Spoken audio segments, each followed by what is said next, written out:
Bismillahirrahmanirrahim. Assalamualaikum warahmatullahi wabarakatuh. Alhamdulillah, segala puji bagi Allah Subhanahu wa taala. Kita bersyukur kepada Allah yang masih memberikan kita nikmat, masih memberikan kita kesehatan sehingga kita bisa berpuasa di bulan yang mulia ini. Salawat dan salam tak lupa untuk junjungan tercinta Nabi Muhammad sallallahu alaihi wasallam, kepada beliau beserta keluarga dan sahabatnya yang mulia. Saudaraku yang mudah-mudahan dirahmati Allah Subhanahu wa taala, tidak terasa kita akhirnya memasuki 10 akhir bulan Ramadan. Sudah kurang lebih 19 Ramadan yang telah kita lalui. Semoga Allah Subhanahu wa taala menerima ibadah puasa kita dari awal sampai akhir nanti. Di 10 akhir Ramadan ada kemuliaan yang begitu besar. Siapa yang Allah Subhanahu wa taala berikan, maka dia mendapatkan begitu banyak kebaikan. Siapa yang tidak mampu melakukan kebaikan, tidak bersungguh-sungguh untuk beribadah pada 10 akhir bulan Ramadan yang di dalamnya ada Lailatul Qadar, maka dia telah terlarang, dia telah terhalangi untuk mendapatkan kebaikan yang begitu besar dari Allah Subhanahu wa taala.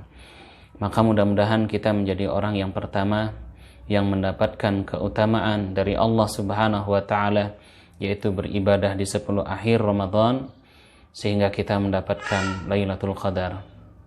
Saudaraku yang mudah-mudahan dirahmati Allah Subhanahu wa taala, pada kesempatan ini marilah kita sama-sama agar semangat kita bertambah, agar gairah Ramadan kita tidak berkurang. Justru pada saat-saat yang paling penting dari Ramadan itu, yaitu memasuki 10 akhir bulan Ramadan. Karena itu, mari kita bahas dan pelajari keutamaan Lailatul Qadar, waktu-waktunya, kemudian tanda-tandanya. Yang pertama, Lailatul Qadar ini ketika kita membahas, mesti kita akan membahas salah satu surat di dalam Al-Quran, surat Al-Qadar. Mari kita baca yang di dalam surat ini Allah Subhanahu wa taala memberitahukan kita. A'udzubillahi minasyaitonirrajim. Bismillahirrahmanirrahim. Inna anzalnahu fi lailatul qadar. Sungguh kami menurunkannya, yaitu Al-Quran, pada malam Lailatul Qadar. Kemudian Allah Subhanahu wa taala bertanya kepada kita. Bertanya bukan karena Allah tidak tahu, tapi menunjukkan keagungan malam itu, menunjukkan kemuliaan Al-Quran, keagungan Al-Quran yang turun pada malam yang sangat mulia. Sehingga Allah pun bertanya, wa ma adraka ma Lailatul Qadar. Tahukah kamu apa itu malam Lailatul Qadar? Dijelaskan oleh Allah keutamaannya. Lailatul Qadri khairum min alfi syahr. Malam Lailatul Qadar itu lebih baik daripada 1000 bulan. Beribadah di dalamnya sangat mulia, dilipat gandakan oleh Allah Subhanahu wa taala. Kemudian kemuliaan malam Lailatul Qadar itu dijelaskan lebih lanjut oleh Allah dalam ayat yang keempat. Apa yang terjadi pada malam Lailatul Qadar itu? Tanazzalul malaikatu warruh. Pada malam itu turun para malaikat. Jumlah malaikat itu hanya Allah yang maha mengetahui. Mereka turun ratusan ribuan dalam angka dan jumlah yang tidak kita ketahui, kecuali hanya Allah Subhanahu wa taala yang maha mengetahui. Selain para malaikat, ada malaikat disebutkan secara khusus, saking mulianya malaikat ini juga ikut turun. Warruh. Ar-ruh di sini maksudnya itu adalah malaikat Jibril yang paling mulia di sisi Allah Subhanahu wa taala. Jadi malaikat yang sangat mulia ini ikut turun pada malam Lailatul Qadar itu. Biizni rabbihim, dengan izin dari Allah Subhanahu wa taala, min kulli amr, dengan segala macam urusan yang ada pada malam itu. Kemudian keutamaannya juga dijelaskan lagi di dalam ayat yang terakhir. Salamun hiya hatta matla'il fajr. Kedamaian, keselamatan, ketenangan, kebahagiaan itu ada pada malam itu sampai terbit fajar. Ini di ayat ini merupakan informasi dari Allah Subhanahu wa taala kepada kita yang menginginkan kebaikan pada bulan Ramadan ini. Kemudian di dalam ayat ini ya Allah Subhanahu wa taala mengabarkan keutamaan dan kemuliaan malam Lailatul Qadar itu. Yang pertama, Allah Subhanahu wa taala mengabarkan bahwa Al-Qur'an itu turun pada malam Lailatul Qadar. Ya. Kemudian pada ayat yang kedua, Allah Subhanahu wa taala mengabarkan kepada kita keagungan dan kebesaran dari malam ini, yang di dalamnya Allah Subhanahu wa taala dahulu turunkan Al-Qur'an jumlatan wahidah. Sekaligus Allah Subhanahu wa taala turunkan pada malam Lailatul Qadar itu. Kemudian kemuliaan dan keutamaan yang ketiga, Allah Subhanahu wa taala mengabarkan tadi bahwa ibadah yang dilakukan pada malam itu, seseorang yang melakukan ibadah yang bertepatan dengan terjadinya Lailatul Qadar itu, maka ibadahnya itu lebih baik ya dari 1000 bulan. Artinya begitu besar pahala yang Allah Subhanahu wa taala berikan kepada seseorang yang melakukan ibadah pada malam itu. Ya, sehingga dikatakan khairum min alfi syahr, lebih baik daripada 1000 bulan. Ini diantara keutamaan dan keistimewaan yang hanya Allah Subhanahu wa taala berikan kepada umat Nabi Muhammad sallallahu alaihi wasallam, tidak kepada umat-umatnya yang lain. Ya. Kemudian keutamaan yang keempat itu tadi, annal malaikah tatanazzalu fi hadhihi al-lailah, bahwa malaikat itu turun pada malam ini. Ketika malaikat itu turun, apa yang terjadi? Dan apa yang dilakukan oleh malaikat? Yang dilakukan oleh malaikat pada malam itu adalah mendoakan orang-orang yang beribadah pada malam itu. Coba bayangin, begitu banyak malaikat yang kita tidak tahu berapa jumlah mereka itu memenuhi langit. Ya. Dan malaikat itu memohon kepada Allah Subhanahu wa taala agar Allah memberikan ampunan, keselamatan, keberkahan, kedamaian, afiah kepada hamba-hambanya yang beribadah pada malam Lailatul Qadar itu. Ya, dan juga Allah Subhanahu wa taala berikan ketenangan kepada orang-orang yang taat kepada Allah Subhanahu wa taala pada malam itu. Kemudian yang kelima, annal amna wassalam yuhillu fi hadhihi al-lailah ala ahli al-iman, bahwa keselamatan, ketenangan itu menyelimuti hati orang-orang yang beriman yang melakukan ibadah pada malam Lailatul Qadar itu. Kemudian para malaikat juga mengucapkan salam. Ya. Kemudian Nabi Shallallahu alaihi wasallam bersabda dalam hadis yang menerangkan tentang keutamaan malam itu, hadis yang diriwayatkan oleh Abu Hurairah, "Man shama Ramadan imanan wa ihtisaban ghufira lahu ma taqaddama min dzambi."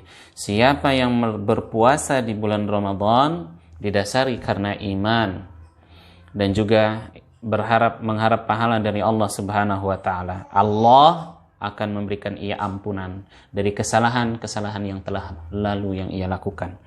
Kemudian tentang malam itu, wa man qama lailatul qadri, barang siapa yang mengerjakan qiyam, mengerjakan salat, beribadah kepada Allah Subhanahu wa taala pada malam Lailatul Qadar itu, apa pahalanya? Ghufira lahu ma taqaddama min dzambi, secara khusus. Jadi puasa selama bulan Ramadan itu menghapus kesalahan yang telah lalu. Kemudian disebutkan lagi keistimewaan yang ada pada bulan Ramadan itu, siapa yang melakukan ibadah pada malamnya, Allah Subhanahu wa taala akan menghapus dosa dan kesalahannya yang telah lalu. Imanan karena iman, ikhlas karena Allah Subhanahu wa taala dan yakin dengan balasan dari Allah Subhanahu wa taala, wahtisaban dan mengharap ampunan, mengharap ridho dari Allah, dibebaskan dari neraka, mengharap rahmat dari Allah Subhanahu wa taala, maka Allah Subhanahu wa taala akan berikan ia ampunan. Ini hadis yang sahih riwayat Bukhari dan Muslim. Kemudian malam Lailatul Qadar itu terjadi kapan? Ya. Begitu banyak kabar dan berita-berita serta riwayat berkaitan dengan malam ini. Mari kita lihat pendapat dan perkataan para ulama berkaitan dengan kapan sih Lailatul Qadar itu terjadi. Kurang lebih di sini para fuqaha, para ulama berselisih pendapat kapan tepatnya Lailatul Qadar itu terjadi. Ada kurang lebih sampai 40 pendapat. Sampai 40 pendapat berkaitan dengan Lailatul Qadar ini. Tetapi pendapat yang paling kuat, ya, pendapat yang diyakini kuat dan benar itu, sebagaimana juga ini merupakan pendapat sebagian besar para ulama, ya, bahwa Lailatul Qadar itu ada pada 10 akhir. Ada pada 10 akhir dari bulan Ramadan. Ini pendapat yang kuat. Jadi dari 40 pendapat itu kemudian diringkas, kita cari yang mudah, ya. Bukan juga kapasitas dan kemampuan saya untuk memilah dan meneliti. Saya hanya mengikuti salah satu pendapat dari ulama dalam kitab ini, kitab Shahih Fiqh Sunnah. Itu yang pertama dari 40 pendapat kapan Lailatul Qadar itu terjadi, kemudian diambil pendapat-pendapat yang paling kuat, yang dipegang oleh sebagian besar ulama, baik dari kalangan salaf maupun dari kalangan sahabat-sahabat Nabi Shallallahu Alaihi Wasallam. Yaitu pertama, Lailatul Qadar itu ada pada 10 akhir bulan Ramadan. Nah, kemudian pendapat yang lainnya itu lebih merinci. Dari 10 akhir bulan Ramadan itu tepatnya terjadi pada malam-malam apa? Ya, maka kemudian melalui hadis Nabi Shallallahu Alaihi Wasallam, Nabi Shallallahu Alaihi Wasallam memerintahkan kita untuk mencari, untuk bersungguh-sungguh beribadah dalam rangka mendapatkan kemuliaan Lailatul Qadar ini. Sabda Nabi Shallallahu Alaihi Wasallam, "Taharrau Lailatul Qadri fil witri minal ashril awakhir." Bersungguh-sungguhlah kalian, carilah Lailatul Qadar itu pada malam witir, pada malam ganjil. Malam ganjil itu kapan? Yaitu 10 akhir bulan Ramadan. Ya. Maka kemudian dari sini para ulama mantap dan yakin bahwa Lailatul Qadar itu terjadi di 10 akhir, tepatnya pada malam-malam ganjil dari bulan Ramadan, yaitu 21, 23, 25, 27 dan seterusnya. Baik, ini pendapat yang kuat. Jadi sampai di sini kita yakin dan mantap bahwa Lailatul Qadar itu terjadi pada malam-malam ganjil di 10 akhir. Dan dikuatkan lagi dengan hadis-hadis Nabi Shallallahu Alaihi Wasallam berkaitan dengan Lailatul Qadar ini. Ya, hadis Nabi Shallallahu Alaihi Wasallam, "Inni uritu Lailatul Qadri tsumma unsituha." Sungguh pada saat Nabi Shallallahu Alaihi Wasallam tidur, beliau diperlihatkan oleh Allah kapan tepatnya Lailatul Qadar itu terjadi. Ya. Kemudian apa yang terjadi? Allah Subhanahu wa taala membuat Nabi Muhammad sallallahu alaihi wasallam lupa kapan tepatnya. Apakah 21, apakah 23, apakah 25, apakah 27. Jadi tetap dirahasiakan. Walau pada awalnya sudah diperlihatkan oleh Allah kepada Nabi sallallahu alaihi wasallam, tapi kemudian beliau dibuat lupa oleh Allah Subhanahu wa taala.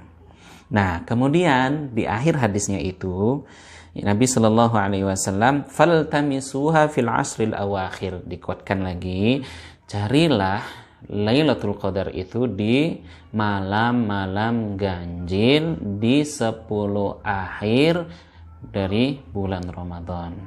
Ya, di sini melalui hadis ini sudah sangat kuat, ya, dan sudah tambah mantap hati kita bahwa pasti insya Allah Lailatul Qadar itu ada pada malam-malam ganjil di 10 akhir bulan Ramadan.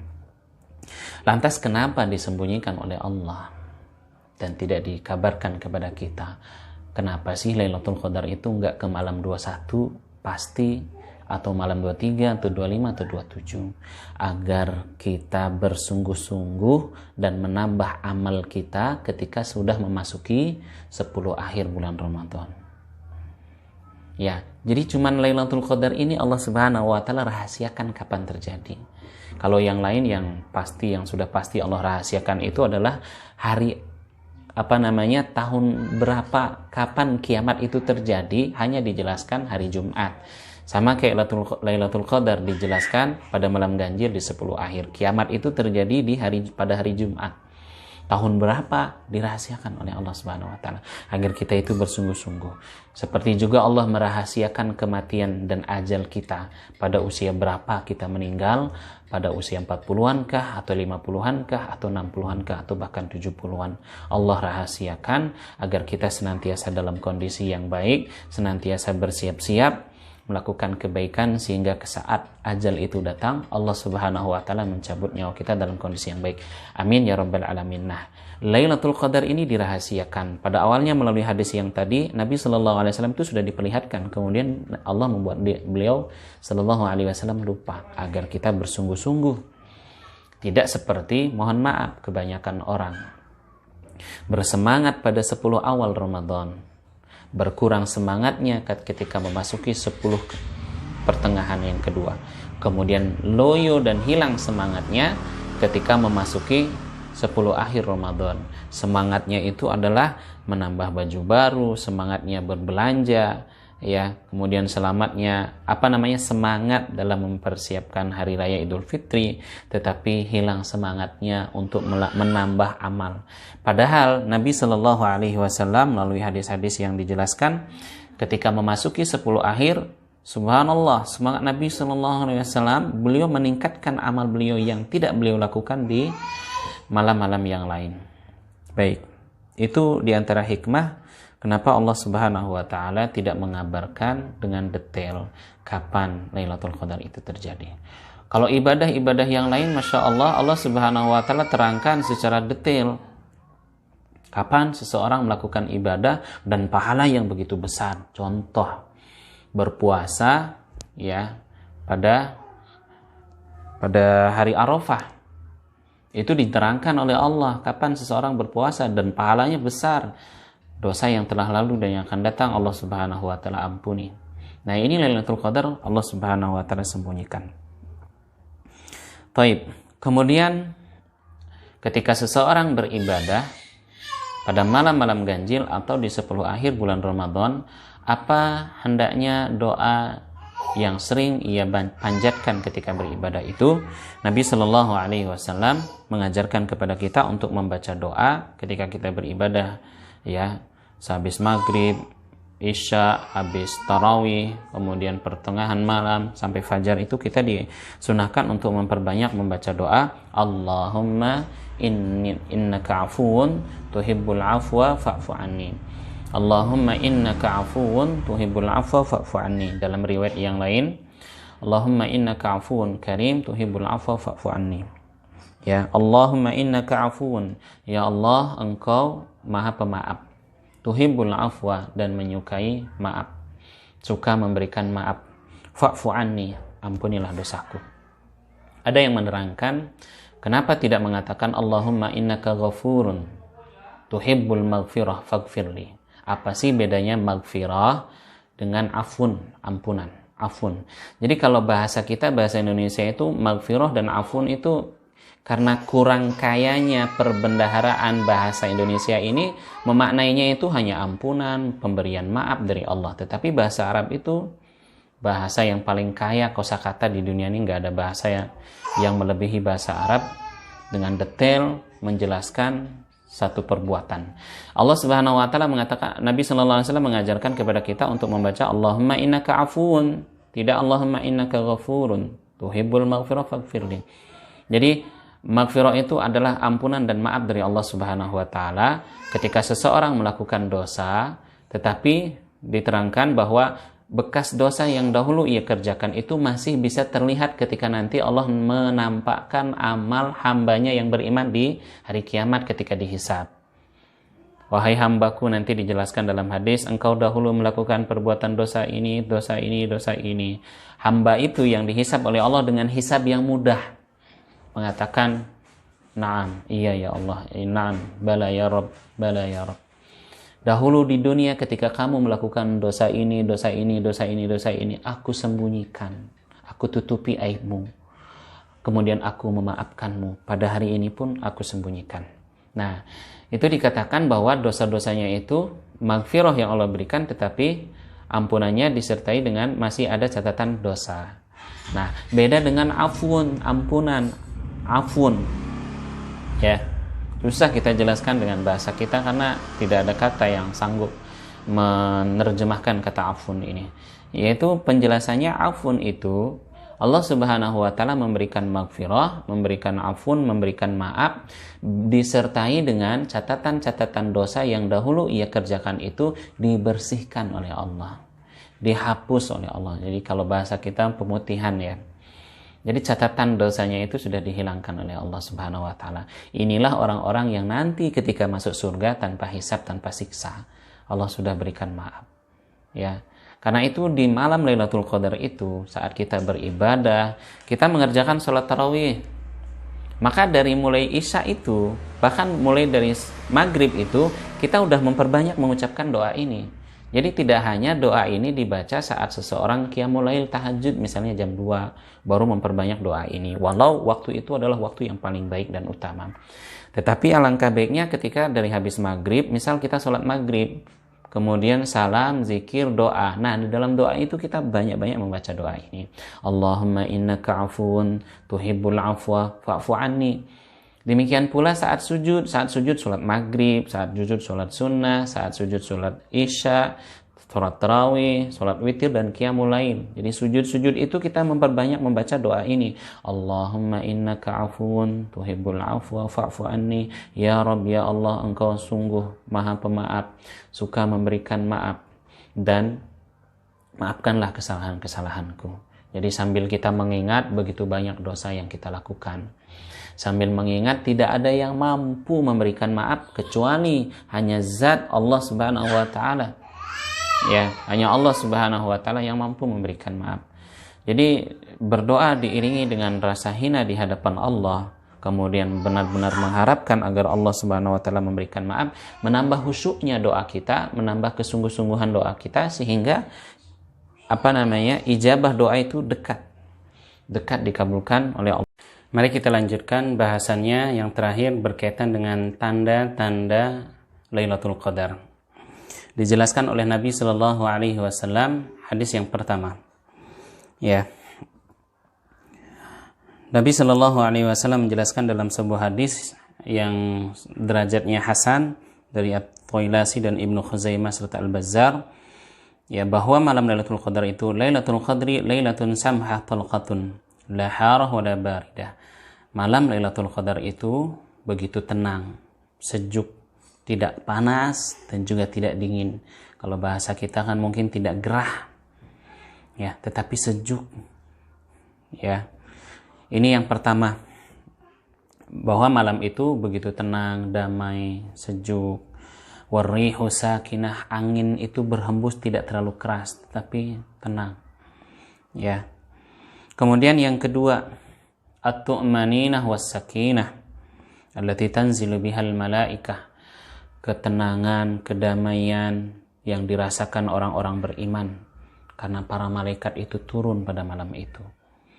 Jadi doa-doa para malaikat kepada hamba-hamba orang-orang yang beriman, yang beribadah pada malam Lailatul Qadar itu memberikan pengaruh yang luar biasa dengan angin, dengan langit, sehingga Allah Subhanahu wa taala mengabulkan, sehingga malam itu tuh terasa sangat tenang. Malaikat turun memohonkan ampun kepada Allah, ya, memohon ampun kepada Allah untuk orang-orang yang beriman, ya, sehingga orang yang beriman itu merasa tenang.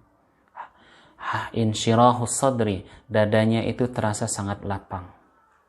Walazzatul ibadah, dan orang yang beribadah pada malam itu merasakan nikmatnya ibadah. Begitu nikmat ibadah yang dia lakukan pada malam itu, dan perasaan ini tidak dia dapati pada malam-malam sebelumnya, kecuali hanya pada malam Lailatul Qadar itu. Jadi mungkin ketika seseorang di malam-malam yang lainnya itu ibadahnya kurang khusyuk, kurang ikhlas, kurang nikmat, tetapi di malam itu ketika bertepatan dengan Lailatul Qadar itu luar biasa ketenangan yang Allah Subhanahu wa taala berikan. Ya, itu diantara tanda yang bisa dirasakan oleh orang-orang yang beriman. Atau mungkin saking dia khusyuk, nikmatnya dia ibadah, nggak mikir bahwa malam itu adalah malam Lailatul Qadar. Dia tidak memikirkan. Dia hanya berdoa dan bersungguh-sungguh pada 10 akhir bulan Ramadan. Baik. Kemudian terkadang Lailatul Qadar itu bisa dilihat oleh orang-orang yang beriman ketika dia tidur. Di dalam mimpinya Allah perlihatkan bahwa malam itu adalah malam Lailatul Qadar, sebagaimana yang terjadi kepada beberapa sahabat. Terus bagaimana kalau seseorang bermimpi? Wallahu alam, apakah itu benar atau tidak? Wallahu alam bishawab. Baik. Di antara tandanya juga adalah terik matahari ketika terbit pada pagi harinya di malam-malam ganjil 10 akhir dari ketika terjadi Lailatul Qadar itu terik matahari itu tidak terasa sangat panas. Kemudian cahayanya itu dhaifatun hamrah. Agak kemerah-merahan, lemah. Ya, sinarnya itu tidak terlalu panas. Ketika terbit indah. Ya, paling berbeda terbit matahari pada saat itu. Mungkin kalau kita berpikir ketika kan tadi Allah Subhanahu wa taala kabarkan dalam surat Al-Qadar, salamun hatta matla'il fajar. Kedamaian, keselamatan sampai terbit fajar. Ya.